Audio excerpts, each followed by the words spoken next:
अब जल्द ही चारधाम की यात्रा के लिए जो ई पास बनता है उसकी समस्या बहुत जल्द दूर होने वाली है। जल्द ही गवर्नमेंट कुछ ऐसा अपडेट कर रही है देवस्थानम बोर्ड के पास में, जिससे आसानी से सभी को बहुत जल्दी पास बन जाएंगे और सभी लोग आराम से रजिस्ट्रेशन कर लेंगे और चारधाम यात्रा के दर्शन कर पाएंगे।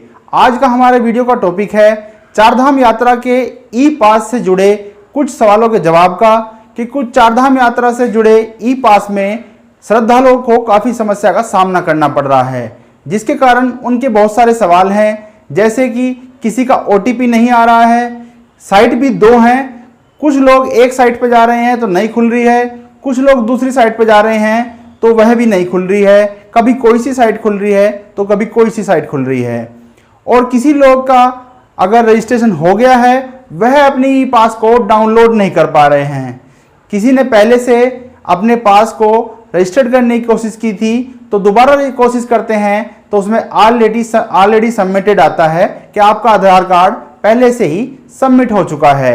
इस तरह के ही कुछ और भी बहुत सारे सवाल हैं कि क्या ऑफलाइन चारधाम की यात्रा का पास अब मिलेगा, अब हमें ऑनलाइन की जरूरत ही नहीं है। अगर हम हेलीकॉप्टर से जाते हैं तो क्या हमें ई पास की कोई ज़रूरत नहीं है। इस तरह के ही कुछ काफ़ी सवाल हैं जो चारधाम की यात्रा के ई पास से जुड़े हुए हैं। आज हम आपके लिए उन्हीं सवालों के जवाब इस वीडियो के माध्यम से बताएंगे और आपको ये भी बताएंगे कि कब आप चारधाम की यात्रा का रजिस्ट्रेशन आराम से कर सकते हैं। नमस्कार दोस्तों, मेरा नाम शशांक है और आप देख रहे हैं हमारा चैनल शशांक हरिद्वार। वीडियो को शुरू करते हैं। सबसे पहले मैं आपको बताना चाहूँगा कि जैसे ही चारधाम की यात्रा 18 सितंबर को खुली तो 22 सितंबर को 31 अक्टूबर तक के सभी पास फुल दिखाई दे रहे थे साइट में, कि 31 अक्टूबर तक पास बनाने के लिए किसी भी धाम में कोई भी जगह नहीं है। उसको चेक करते थे तो उसमें सिर्फ 0 ही सभी धाम में खाली आता था।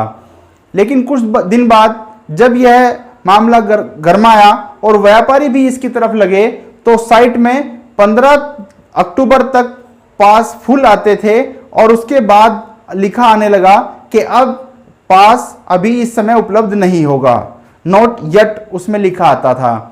फिर धीरे धीरे और संशोधन हुआ, मामला ये गर्म होता चला गया और यात्रियों ने इधर उधर शिकायत की। तो अब जब हम साइट खोलते हैं तो आप देख रहे होंगे उसमें केवल और केवल 15 अक्टूबर तक के पास ही दिखाता है और उसमें भी सभी 0 दिखा रहा है।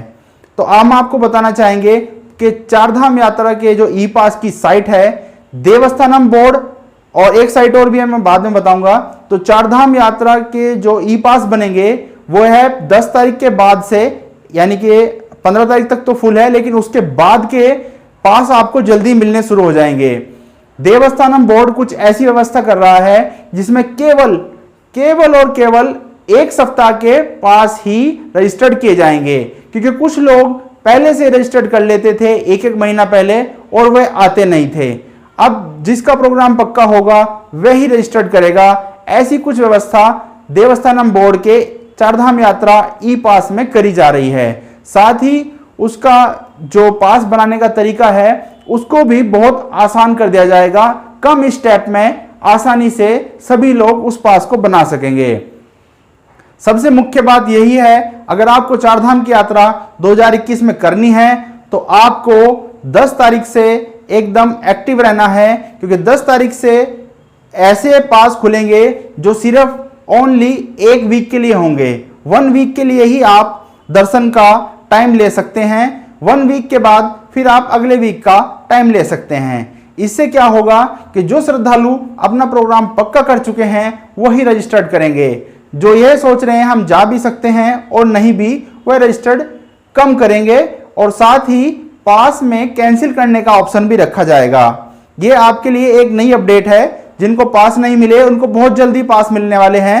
15 तारीख से लेके और 31 अक्टूबर तक कुछ ऐसी व्यवस्था होने वाली है। साथ में हमें यह भी उम्मीद है कि कुछ यात्रियों की संख्या बढ़ाई जाएगी, जिससे जल्द ही जल्द काफ़ी लोग आराम से दर्शन कर लेंगे, क्योंकि वह लास्ट समय चलेगा जिस समय लोग चारधाम की यात्रा कर सकेंगे। अब रही बात उन लोगों की जिनका OTP नहीं आ रहा है। OTP नहीं आने का कारण यही है कि साइट में बहुत ज़्यादा अपडेट चल रहा है। जिसकी वजह से OTP नहीं आ रहा है। कुछ लोगों की यह भी समस्या है कि हमारा पास बन गया है लेकिन हम उसको डाउनलोड नहीं कर पा रहे हैं। डाउनलोड जिस समय आपने पास बनाया है उसी समय अगर आप उसको कर लेते हैं तो वह आसानी से हो जाता है। बाद में हमने भी उसको डाउनलोड करने की कोशिश की है, वह बाद में डाउनलोड नहीं हो रहा है। यह कोई साइट में ही प्रॉब्लम है, इसलिए आप जब भी पास बनाएं उसे उसी टाइम ही डाउनलोड कर लें। और जो लोग जिस धाम में डेट लेते हैं, एक बार डेट चूज कर लेते हैं, दोबारा उसको उसी टाइम भी चेंज नहीं कर सकते। इसलिए पहले से एक रफली अपना प्रोग्राम बना लें और सोच के रखें कि हमें किस दिन में कहाँ के दर्शन करने हैं, क्योंकि जिस टाइम आप एक बार डेट को चूज कर लेंगे उसी टाइम अगर आप उसी धाम की दूसरी डेट को चूज करेंगे तो यह नहीं हो पाएगा। इसलिए डेट को चूज करते टाइम आप बिल्कुल ध्यान रखें, पहले से ही एक रफली अपना टूर प्रोग्राम बना लें, उसके हिसाब से ही चारधाम यात्रा के दर्शन की डेट लें। कुछ लोगों की समस्या है कि आधार कार्ड पहले से रजिस्टर्ड बता रहा है। पहले हमने प्रयास किया था, पास नहीं बना था, और अब दोबारा प्रयास करते हैं तो आधार कार्ड को पहले से रजिस्टर्ड बताता है। या तो आप किसी दूसरे आधार कार्ड से ट्राई करें, अन्यथा अगर आपका पास ऑलरेडी रजिस्टर्ड दिखाता है फिर भी आप उसको कंटिन्यू कर दीजिए, वह कंटिन्यू हो जाता है। काफी लोगों का हुआ है। अगर आपका आधार कार्ड पहले से रजिस्टर्ड बताता है पास में, आप उसमें नीचे कंटिन्यू का ऑप्शन आएगा, आप उसको कंटिन्यू कर दीजिए, वह आगे बढ़ जाएगा। अब एक सबसे बड़ी समस्या यह है कि लोग काफी विचलित हैं कि कितने प्रकार के पास हैं। मैं आपको बताना चाहूंगा, अगर आप उत्तराखंड से बाहर से आ रहे हैं, उत्तराखंड के बाहर के रहने वाले हैं, तो एक पास आपको स्मार्ट सिटी पे बनाना होगा जो उत्तराखंड आने के लिए है, जिसकी साइट आप यहां पर देख सकते हैं। आपको एक पास स्मार्ट सिटी पर बनाना होगा। दूसरा पास आपको चारधाम के दर्शन करने के लिए एक तरह से अपॉइंटमेंट लेने के लिए बनाना होगा, जो देवस्थानम बोर्ड का होता है। और एक तीसरी चीज और है जिसमें लोग काफी कंफ्यूज हैं। अगर आप अपने वाहन से यात्रा कर रहे हैं और अगर आपका पर्सनल निजी वाहन है तो आपको एक ट्रिप कार्ड जनरेट करना पड़ेगा। ट्रिप कार्ड जनरेट करने के लिए आपको जो साइट दिख रही है, इस साइट पर जाकर ट्रिप कार्ड जनरेट करना होगा, तभी आप जा सकते हैं। अगर आपकी गाड़ी कमर्शियल व्हीकल है, यानी आपकी गाड़ी की येलो प्लेट है, तो आपको ट्रिप कार्ड नहीं, आपको ग्रीन कार्ड जनरेट करना होगा। इसके लिए आपको RTO ऑफिस में विजिट भी करना पड़ेगा और कुछ फीस भी आपको पे करनी होगी। तो थोड़ा ध्यान समझिए, अपने वाहन से यात्रा करने के लिए अगर आपकी पर्सनल गाड़ी है तो आपको ट्रिप कार्ड भी चाहिए होगा। अगर आप कमर्शियल व्हीकल में यानी येलो प्लेट वाली गाड़ी में यात्रा करते हैं तो आपको ग्रीन कार्ड आपके वाहन का होना चाहिए। और चारधाम यात्रा के लिए जहां से अपॉइंटमेंट लेते हैं हर धाम में, उसकी दो साइट हैं। एक साइट devasthanamboard.uk.gov.in है, जो कि अभी खुल ही नहीं रही है। दूसरी साइट यह है जो आप देख रहे हैं, बद्रीनाथ केदारनाथ। तो ये वाली साइट आप चेक कर लें। दोनों साइट आप अपने पास रखिए, जो सी साइट भी चले उसी साइट से आप अपना चारधाम यात्रा या केदारनाथ धाम, जिस भी धाम जाना चाहते हैं, उसका रजिस्ट्रेशन आसानी से कर सकते हैं।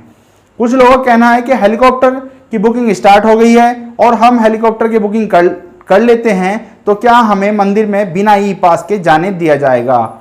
यह बात आप अपने हेलीकॉप्टर की कंपनी से करके रखिए, क्योंकि इस बारे में हम विस्तार से नहीं कह सकते हेलीकॉप्टर और कंपनियों का देवस्थानम बोर्ड में क्या टाई अप हुआ है। वैसे चारधाम यात्रा के लिए जो पैदल मार्ग है यानी फाटा से हेलीकॉप्टर की सेवा शुरू हो गई है। आप हेलीकॉप्टर से भी केदारनाथ धाम के दर्शन कर सकते हैं। और रही बात ऑफलाइन ई पास की, ऑफलाइन ई पास देवस्थानम बोर्ड अब जिला प्रशासन को एक आईडी प्रोवाइड कराएगा जो स्पेशल जिला प्रशासन की होगी। उसमें भी पास तो ऑनलाइन ही बनेगा, लेकिन आप उस जिले में पहुंचकर बनवा सकते हैं।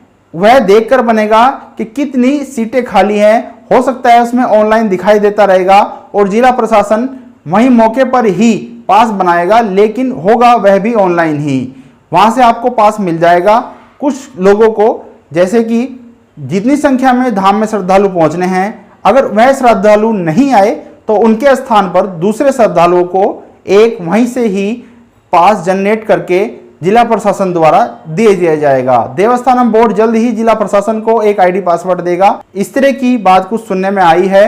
तो जैसा भी कुछ और अपडेट आता है हम आपको जरूर बताएंगे और आप निश्चिंत रहिए। आपको 10 तारीख के बाद 15 तारीख से 31 अक्टूबर तक आपको पास यानी कि डेट मिलने के चांसेस बहुत ज़्यादा हैं और मुझे लगता है आसानी से काफ़ी स्लॉट उसमें निकलेंगे और जो श्रद्धालु रह गए हैं वह उसमें दर्शन कर सकेंगे।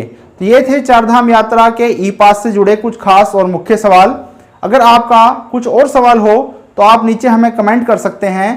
हो सकता है हम आपकी समस्या का समाधान तुरंत कर दें, वरना जैसे ही हम आपके कमेंट को देखेंगे आपके कमेंट का जवाब जरूर देंगे।